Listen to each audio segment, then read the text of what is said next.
কলিঙ্গ দেশের ঝড় বৃষ্টি, ক্লাস 9-এর বেঙ্গলি। কলিঙ্গ দেশের ঝড় বৃষ্টি লিখেছেন কবি মুকুন্দ চক্রবর্তী।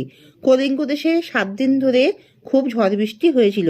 তাই কলিঙ্গ দেশের ঝড় বৃষ্টির বিষয়বস্তু, কলিঙ্গ দেশে 7 দিন ধরে খুব ঝড় বৃষ্টি হয়েছিল। ঘন মেঘের আগমনে চারিদিকে ঘন অন্ধকার হওয়ায় কেউ কারুর অঙ্গ দেখতে পায় না, কেউ কারোর কথা শুনতে পায় না। প্রবল মেঘের গর্জনে সম্বত্ত আবত্ত পুষ্কর দোনো চারিপ্রকার মেঘ দেখা যায়।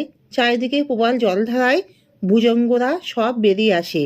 এই ঝড় বৃষ্টিতে শস্য সব নষ্ট হয়ে যায়, সবুজ শস্য ক্ষেত্র ধূলি ধূসরিত হয়ে যায়। সকলে জৈমিনীকে স্মরণ করে। সকলের মতে জৈমিনী প্রাচীন ঋষি, তিনি বজ্রপাত বন্ধ করতে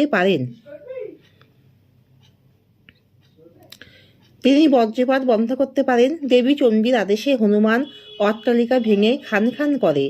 কেউ সূর্যের কিরণ দেখতে পায় না, যাতায়াত যোগাযোগ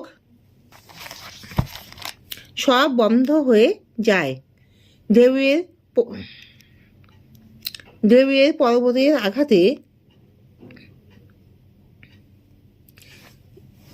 পর্বতের আঘাতে বিপর্যস্ত পরিস্থিতির সৃষ্টি হয়।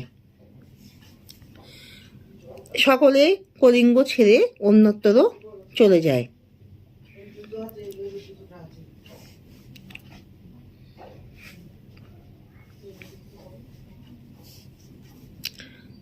তাহলে ঈশানে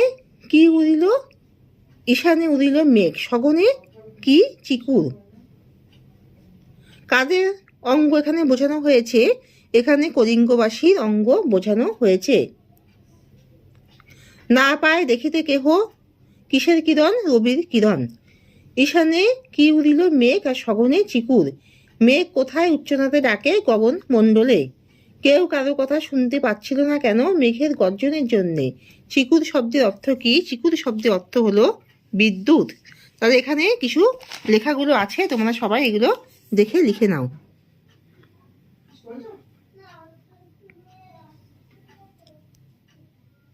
এগুলো শর্ট প্রশ্নের উত্তরগুলো, তোমরা সবাই এগুলো লিখে নাও।